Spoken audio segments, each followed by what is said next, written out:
Bueno, vamos a terminar de revisar hoy lo que tiene que ver con la planificación estratégica, que es parte ya de la materia que ustedes van a, a utilizar para el trabajo que tienen que desarrollar en grupo, que es el último trabajo.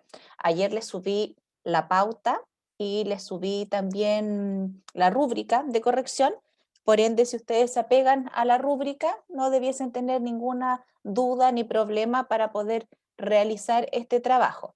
¿Ya? Algunos compañeros me preguntaron si es que podían utilizar alguna empresa que ya tuvieran creada, para lo cual yo les dije que si el grupo, perdón, estaba de acuerdo en ello, no había problema en que lo pudiesen hacer así, ¿ya? Pero ahí son ustedes quienes tienen que tomar en este caso la decisión. Así que vamos a continuar entonces con lo que significa la estrategia, ¿verdad? Efectiva de... Wow, no me responde ahora el... Ahí sí, ahí estamos.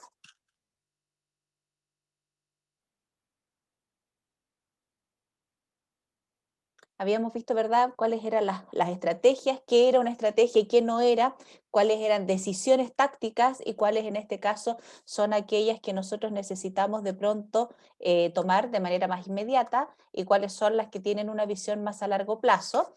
Alcanzamos a revisar de manera un poco más detallada el caso del éxito de lo que ocurre con la empresa Starbucks, ¿verdad? Vimos las ubicaciones donde ellos se posicionan, el segmento al cual está dirigido, cómo ellos arman la infraestructura de sus locales buscando que cierto tipo de segmento socioeconómico sea el principal usuario. También vimos de que ellos tienen una estrategia en donde se apoyan mucho en las opiniones y en los consejos que dan los mismos colaboradores para poder ir tomando ciertas decisiones y de esa manera también ir nutriendo la información e ir mejorando sus servicios y la cantidad y tipos de productos que ellos van teniendo en sus locales.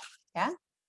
Dijimos que la estrategia nos permitía cuestionar el hoy, cómo estamos, poder anticiparnos a los cambios, ¿verdad? Ver cómo es el escenario contextual respecto de la organización en la que trabajamos, enfrentar ese largo plazo, cosa de poder generar ideas, acciones, modificaciones, identificar si es que tenemos que destinar mayores recursos, ver la sustentabilidad de la organización en el tiempo y, por supuesto, ver la rentabilidad, porque las empresas lamentablemente son empresas para lucrar. Entonces, a diferencia de las instituciones más, ¿cómo se puede decir? No lucrativas, que son más orientaciones de servicio, ¿verdad? O empresas que están dirigidas a lo que es ir en apoyo de la sociedad. Esas empresas, por supuesto, que no precisamente el lucro es aquello para lo cual han sido creadas, son más de beneficencia o ONGs que son más de orientación, de apoyo, ¿ok? Pero las empresas, como empresas, en sí necesitan tener capitales, inversionistas, rentabilidad, cosa de que puedan seguir haciendo también negocios y mejorando su infraestructura, sus condiciones, armando nuevas sedes, contratando mayor personal y de esta manera ir creciendo también en el mercado. Hoy estoy media chascona y me veo en la cámara. Parte de la estrategia, se necesita que la estrategia sea consistente, consonante, que tenga una ventaja, ¿verdad? Y que sea realizable.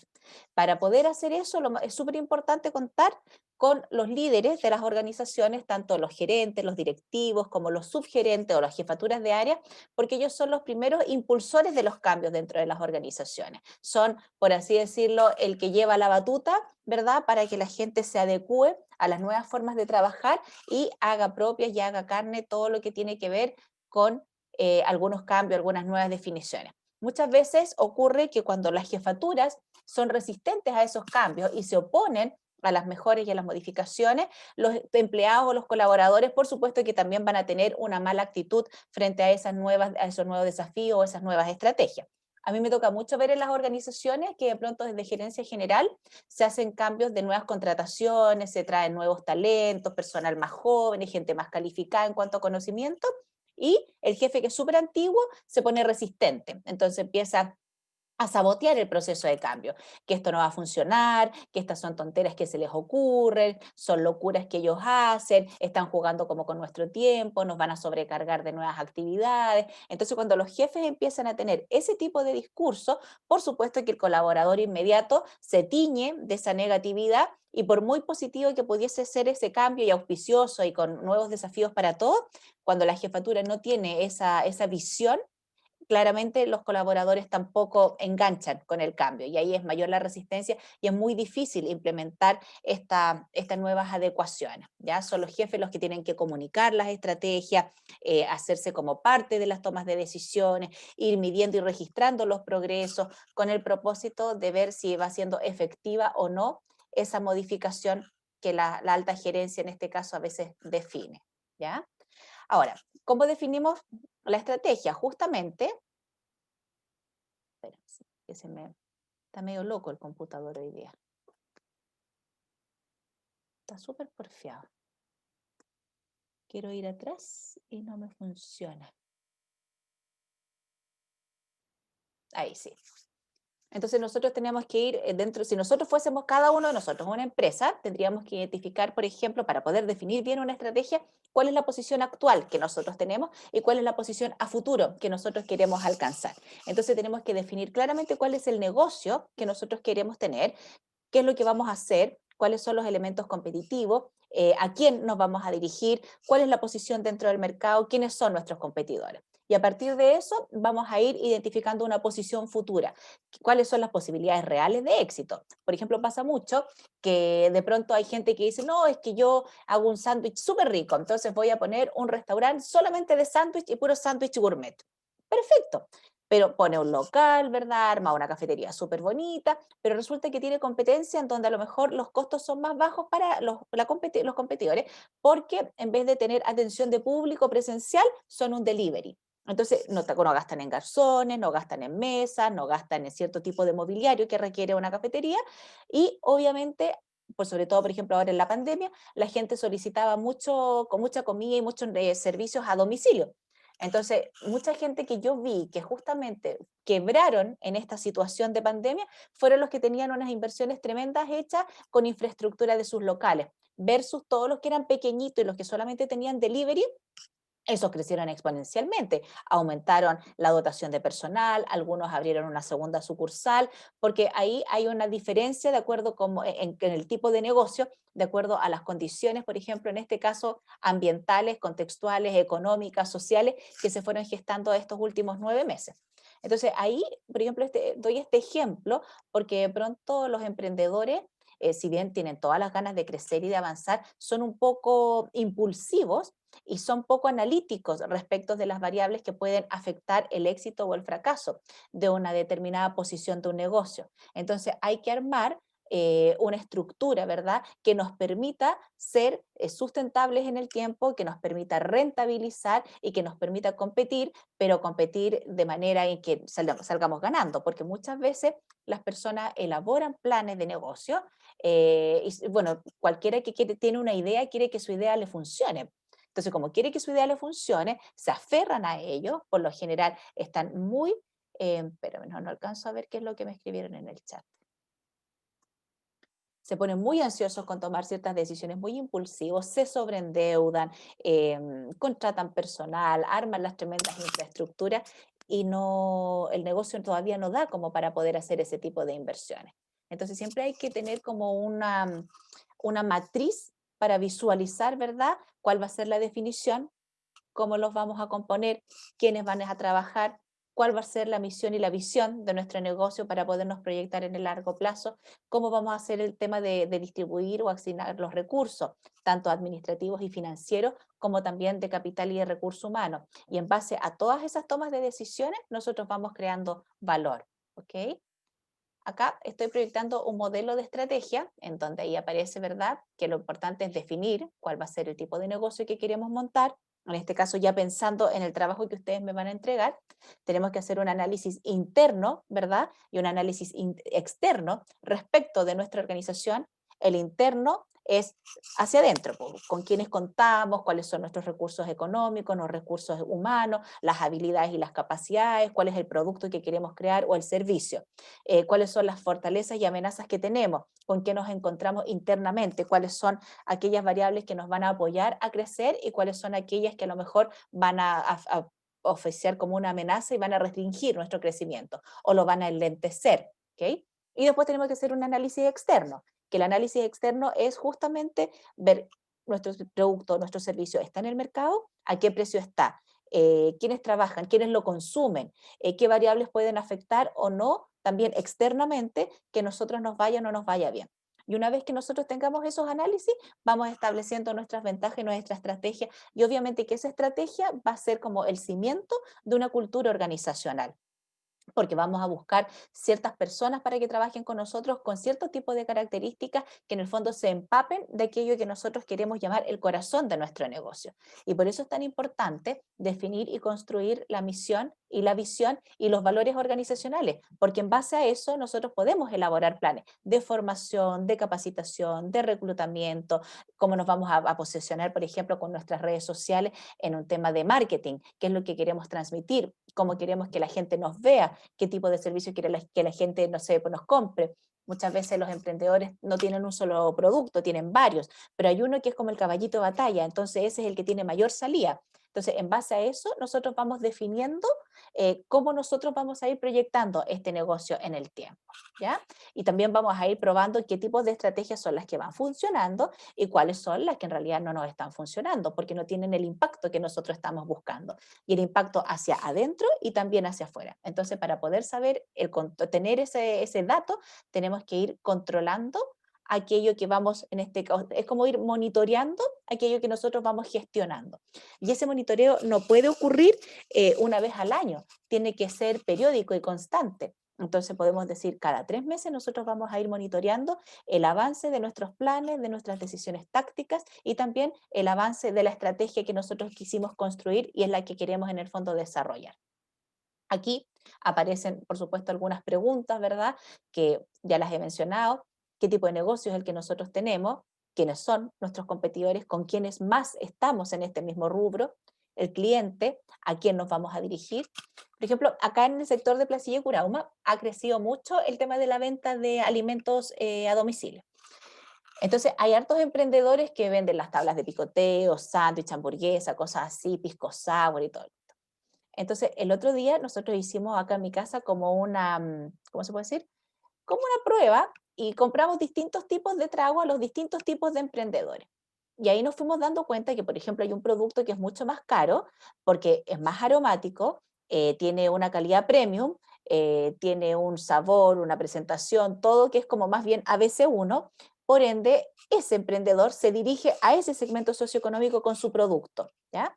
Y los otros dos emprendedores del área, por ejemplo, de la coctelería, tenían productos muy similares, pero se dirigen claramente a un segmento socioeconómico un poco más bajo, que va a pagar, por ejemplo, por un litro de pisco sour, 8.000, 7.500 pesos, y que sin ser malo no puede competir con el otro pisco sour premium que valen 12.000 pesos, porque el otro tiene pisco de mejor calidad, una preparación mucho más exclusiva, no sé si será una receta la que el gallo tiene, pero la cosa es que ahí tú te vas dando cuenta hacia quiénes van dirigidos, cuáles son los segmentos socioeconómicos que son los que le van a permitir en este caso, a cada uno de estos pequeños emprendedores ser exitosos, no rivalizar entre ellos, porque en realidad ni siquiera comparten muchos clientes.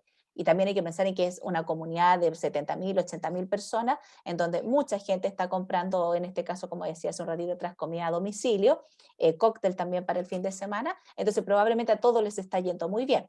Pero cada uno tiene que identificar hacia quién se quiere dirigir, porque eso va a asegurar que no se estén entre ellos peleando, por ejemplo, los clientes. ¿Me explico? Otro factor que hay que tener presente es qué tecnología vamos a usar, ¿ya?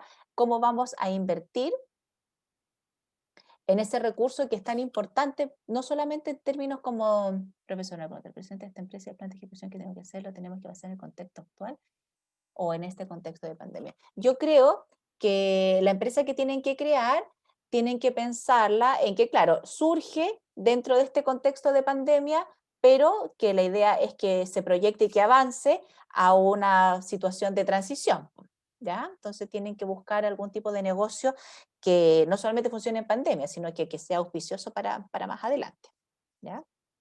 Cuando hablamos del tema de la tecnología, que no me quiero ir como del foco, me ha tocado trabajar harto con emprendedores del área de la gastronomía, por eso son los ejemplos que les estoy dando. porque los ejemplos de las empresas grandes, claro, estamos súper claros que ellos invierten un montón en infraestructura, en tecnologías, en ingenieros de las tremendas universidades con muchos conocimientos, pero los emprendimientos pequeños, si lo hacen bien, también pueden ser muy auspiciosos en el tiempo. Entonces, por ejemplo, acá en la quinta región, hace muchos años atrás, hubo un boom explosivo respecto de los sushi, de los locales de sushi. Pero hubo uno que se destacó por sobre los otros en cuanto a sabor, a calidad, a la presentación, pero ese que se destacó partió en un sucucho súper chiquitito, haciendo delivery, y una vez que captó una cantidad de clientes X y generó ingresos tal que le permitió montar su primer local, empezó a crecer. O sea, no llegó, puso un restaurante y gastó en infraestructura, no, partió desde chiquitito, fue de menos a más. En la actualidad tiene 3 locales de sushi y además tiene otros negocios más asociados también de comida. Pero una vez que yo me entrevisté con el dueño de estos locales, él me comentó que él viajaba a Japón y a China a comprar maquinarias de conservación, por ejemplo, de la temperatura adecuada para los pescados, de la temperatura adecuada para las verduras, tenía ciertos locales y ciertos tipos de distribuidor que le llevaba las verduras frescas o los congelados. Entonces este gallo, él siempre me decía, mira, yo pago un poco más, pero no importa, porque aunque pague un poco más, me aseguro que el producto, una, que me está llegando a mí como materia prima, va a ser de buena calidad y eso también va a trascender a que el consumo que vaya a tener el cliente también sea de calidad porque va a sentir un sabor adecuado, una presentación bonita, el pescado no se va a desmenuzar y además estaban estos refrigeradores magníficos que no sé cuántos millones de dólares le habían costado en el extranjero, pero le permitían mantener todos sus productos, que en este caso son de comida, con una temperatura adecuada y justa para que la gente encontrara un sabor exquisito de su sushi. Cosa que no tenían los otros locales, o sea, todos los otros locales que estuvimos asesorando del mismo rubro, de comida japonesa, o sea, los refrigeradores eran los comunes y corrientes, ¿verdad? El proveedor era el que les tocaba ese día porque en realidad se le había acabado a uno, entonces tenían que igual comprarle, necesitaban, por ejemplo, canicama, necesitaban salmón, entonces necesitaban comprar y se abastecían con cualquiera. Mientras que este otro que se destacaba por la calidad y que era el más caro, pero siempre estaba lleno, lleno tanto en sus locales físicos como lleno en los solicitudes de pedidos online o delivery, claramente tenía un sello distintivo que era la calidad y cómo él invertía en esta tecnología que yo les estoy mencionando.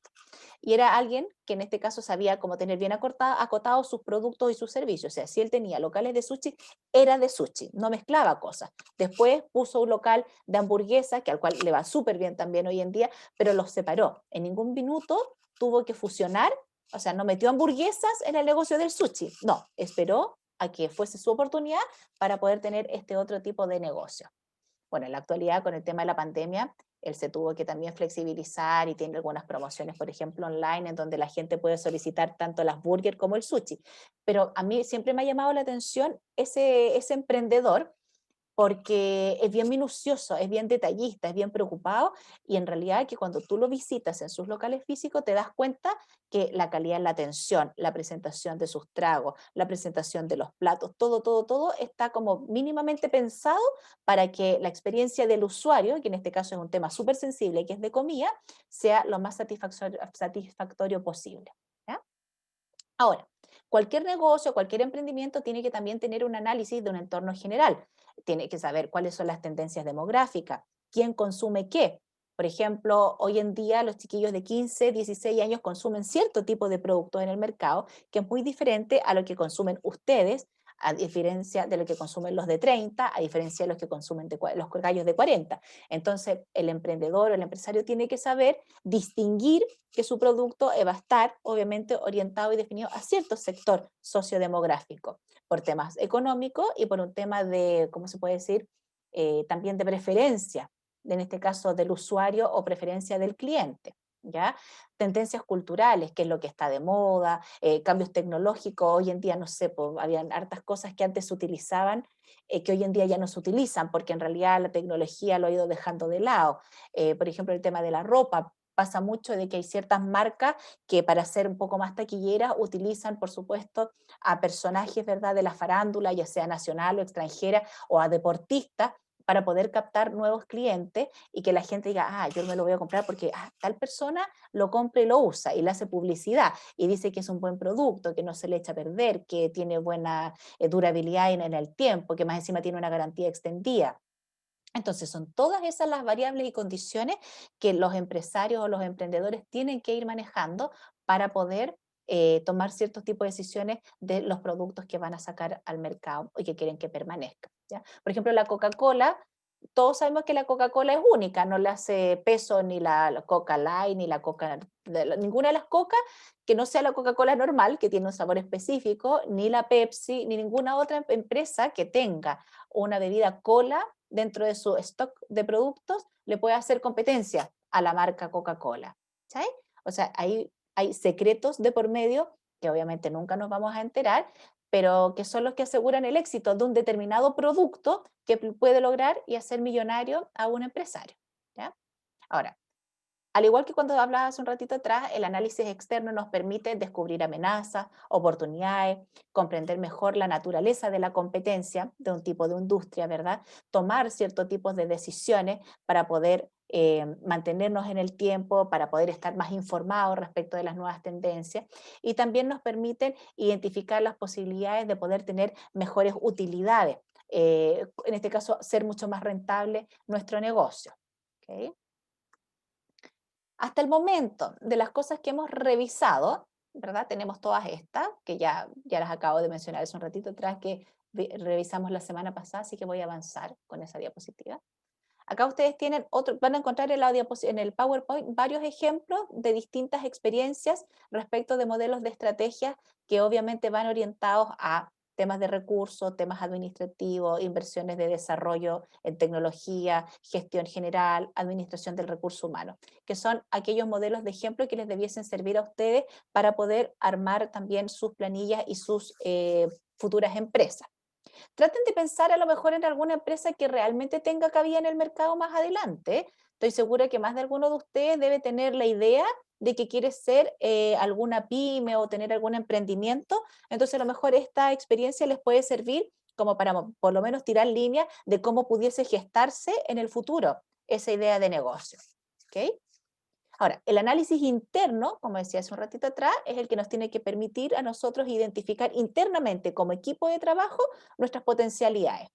Hace un tiempo atrás me tocó observar la dinámica de un grupo de ingenieros. Uno era ingeniero civil industrial, el otro era un ingeniero agrónomo y el otro era un ingeniero en bioproceso.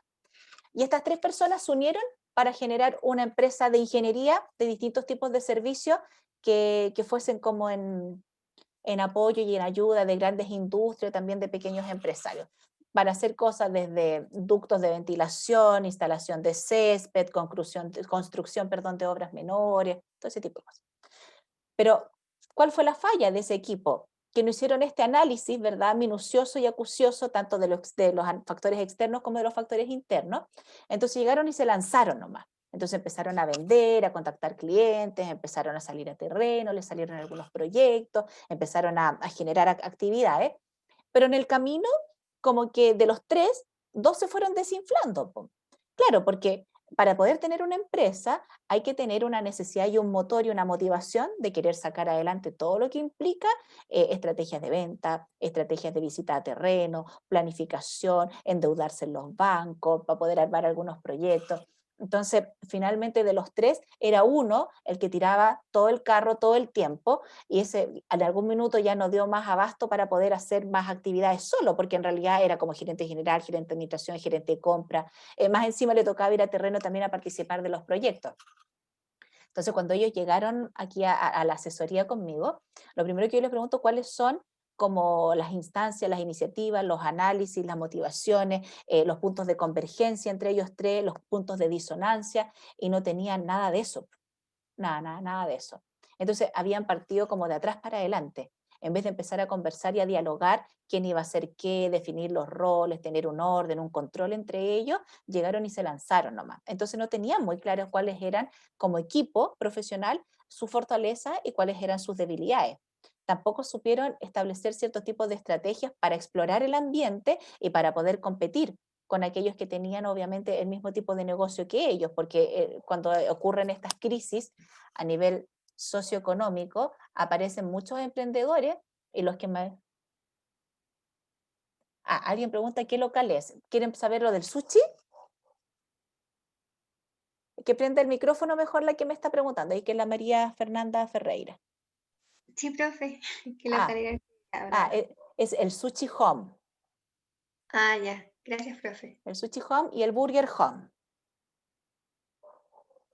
Obviamente que el dueño de esos locales es un gallo que estudió gastronomía además, po. O sea, no es cualquier persona que llegó y se le ocurrió poner una sanguchería. O sea, él sabe de los tiempos, las temperaturas, de las cocciones y todo, y contrata personal a veces universitarios, chiquillos jóvenes, recién titulados, pero impulsa harto el tema de invertir en tecnología en sus negocios, ¿ya? Así que si es que algún día van a comer al Sushi Home o al Burger Home, compárenlo con otros locales donde han ido y traten de identificar como la sensación de la experiencia para que ustedes mismos vayan diciendo, oye, acá este gallo lo ha hecho súper bien, acá este otro gallo, ahí nomás, ¿ya? Perdón, Profe, dígame. ¿cómo se llama esto? Que yo he ido ahí y sí, creo que el mejor sushi que he comido, pero al lado hay otro local que incluso vende lo mismo Sí, y tiene mucha mejor decoración y mucho más lindo, pero es impactante que en realidad, a pesar que sea mucho más lindo, la experiencia de lo que se come en el sushi home es impecable y se nota, y se nota.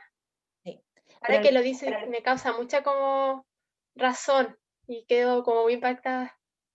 oye, ustedes pueden ir observando hoy en día las estrategias de la gente, de los emprendedores a su alrededor. Yo, que vivo acá en la localidad de Curauma Placilla, pareciera que le hago promoción a mi sector. Hay una persona que hace corretaje de propiedades. Yo llegué a vivir hace 5 años acá al sector. Y en estos 5 años, me acuerdo que una vez le pedí que me mostrara una casa y todo, y fui con él. Y en estos 5 años, lo veo pasar de repente y veo que en 5 años se compró 2 Audis, tiene una tremenda oficina súper bonita, tiene un plan de marketing en las redes sociales muy, muy bueno.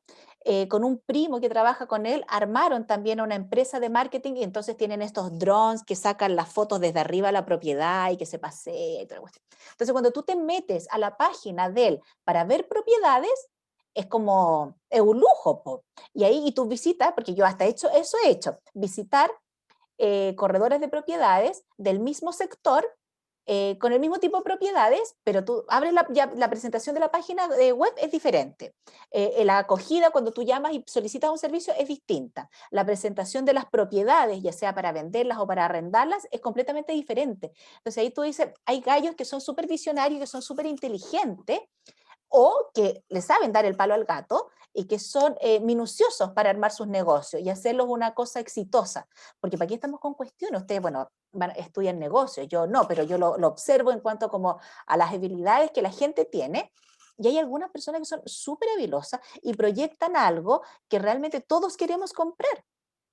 Entonces, muchas veces hay una estrategia comercial detrás en donde tú dices, "¡Ah! Eso lo quiero, es que lo tiene tal persona, eso me gustó, debe ser de calidad, esa persona lo está promoviendo, o esa persona fue y comió ahí y me está dando el dato". Entonces uno empieza a observar y dice, hay gallos que en realidad son más habilosos y que la saben hacer súper bien, pero no es solamente una cosa de suerte ni intuición, sino que pasan por estas fases de revisar bien sus negocios y de armar una buena estructura. ¿Ya? Le podría dar ejemplos, pero miles de personas a las que yo he observado, que he visto que partieron con algo muy pequeño y que fue muy ascendente, y no sé si se irán a mantener, ¿verdad? En la actualidad siempre van a aparecer otras personas como competidores. No obstante, si estos gallos saben ir modernizándose, buscando nuevas estrategias comerciales, una nueva llegada con el público, probablemente se van a mantener en la cúspide de sus negocios. Por ejemplo, el gallo del Sushi Home tiene que inventar algún otro negocio en algún minuto, pues ya no va a ser el sushi y las burgers, tiene que sacar algo nuevo. Después, de la tecnología, va a aparecer alguna nueva como estrategia de venta comercial de propiedades, probablemente la va a hacer propia y la va a utilizar en beneficio de sus propios negocios, de las cosas que él cierra con los usuarios de su plataforma. ¿Ya? Pero todos esos análisis internos hay que realizarlos. Esto es como cuando uno hace un trabajo en grupo, así uno podría decir, ya, un trabajo en grupo y si es para la universidad una nota nomás, pero probablemente hay grupos dentro de lo que yo observo a los que les va súper bien y hay grupos a los que les va, pero nefasto. Y a los que les va súper bien tienen método, tienen disciplina, hay una organización interna y una complementariedad de habilidades que hace que el engranaje sea muy bueno, versus otros equipos de trabajo, incluso universitarios, en donde no está esa condición, pero tampoco se sientan como a reflexionar. Como decía ayer la Alejandra, entre que a lo mejor no está la motivación, no está el compromiso, no me gusta lo que estamos haciendo, entonces como no me gusta, no me entusiasmo y no participo, o participo lo justo y necesario para sacarme un 4 todo ratón, total, no me voy a echar el ramo, pero hasta en esas cosas ustedes pueden ir proyectando el comportamiento de ustedes a futuro como futuros empresarios o emprendedores o incluso líderes de algún equipo de trabajo, ¿ya? Entonces, siempre, siempre, siempre, para que nosotros podamos hacer una diferencia sólida, sustentable y que nos distinga de la competencia, tenemos que definir bien cuáles son los objetivos que nosotros queremos lograr, cuáles son las estrategias que vamos a utilizar, qué actividades vamos a desarrollar para que podamos tener ese impacto y cuáles son en este caso actividades que también son distintivas de lo que hace la competencia. ¿Ya? Y para ello es importante, ya cuando la empresa crece, ¿verdad? O sea, si la empresa son 3 personas, a lo mejor uno dice, ¿para qué nos vamos a desgastar horas de horas definiendo la misión, la visión y los valores organizacionales? Pero ¿por qué creen ustedes que los valores organizacionales son importantes? ¿Se los han mencionado hasta el momento en la carrera?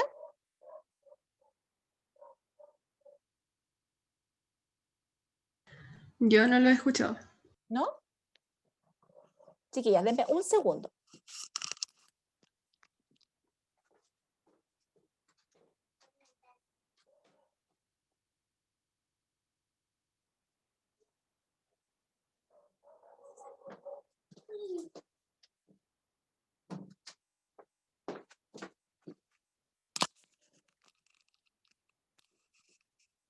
¿Ya? ¿Me escuchan?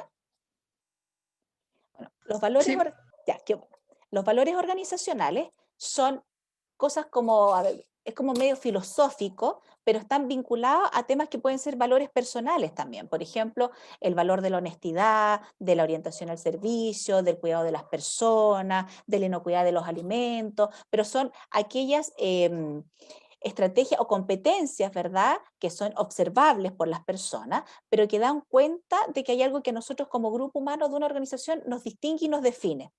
Hace unos días atrás yo le mencionaba otro curso cuando analizábamos los valores del Starbucks, pensábamos en los valores organizacionales de Nestlé, de Soprole, de Colún, 3 empresas del área láctea, pero que si uno observa sus estrategias comerciales y visita sus páginas web y revisa su misión, su visión y los valores organizacionales, son súper distintos, porque incluso están dirigidos a segmentos socioeconómicos diferentes. Pero los valores organizacionales son aquellos que regulan nuestro comportamiento y que nos unen.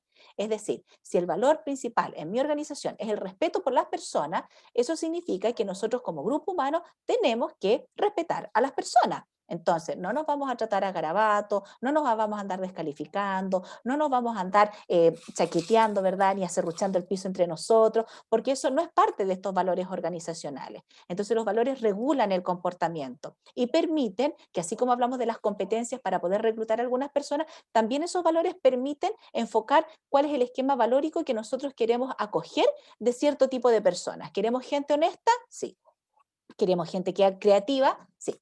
¿Queremos gente proactiva? También. Entonces, los valores nos van permitiendo decir quiénes entran y quiénes salen. E incluso a veces ni siquiera echar al que no calza, sino que el que no calza se va solito, porque él mismo se da cuenta de que su comportamiento no es adecuado a estos valores dentro de la organización, que finalmente los valores también son parte de la cultura organizacional. ¿Ya? Ahora, la misión y la visión de las organizaciones son aspectos un poco más filosóficos y se definen por lo general desde la alta gerencia, porque son aquellas directrices o guías que van a encauzar el funcionamiento de la organización. Entonces, por ejemplo, la misión es igual que la palabra misión, o sea, cuál es el foco y la batalla que nosotros vamos a liderar, cómo nos vamos a distinguir, quiénes somos, qué hacemos, hacia dónde vamos, cómo lo hacemos, por qué lo hacemos. Mientras que la visión es un aspecto más filosófico y más abstracto, en donde yo trato de transmitir qué es lo que queremos lograr, una cosa más emocional, cómo vamos a desarrollar las actividades al futuro. Entonces, dentro de este trabajo que ustedes van a tener que desarrollar, justamente van a tener que describir la misión de su organización, cuál es la visión que ustedes tienen de ese negocio y unos 3 valores clave, 3 valores organizacionales clave o bases para poder encauzar también sus estrategias de recursos humanos. ¿Ok? Acá están los ejemplos de la TAM, de IBM y de Procter Gamble, tanto de la misión y de la visión. Pero ustedes podrían buscar en la web otro tipo de empresas que a ustedes también les interese y revisar las misiones y las visiones que ellos tienen, y más que plagiarlas, porque no es la idea es que ustedes construyan algo que vaya obviamente que de la mano del tipo de negocio. Pues, no puede ser algo que no vaya dentro de la línea. Es decir, una empresa minera no podría tener una misión o una visión ni valores organizacionales, por ejemplo, del área de alimentos. Pues, tienen que ser todo un conjunto de actividades, de directrices, de aspectos abstractos y filosóficos, pero que van de la mano del tipo de negocio y de producto que nosotros ofrecemos hacia la comunidad o hacia el país. ¿Ok? Hasta acá. ¿Alguna consulta, duda, comentario?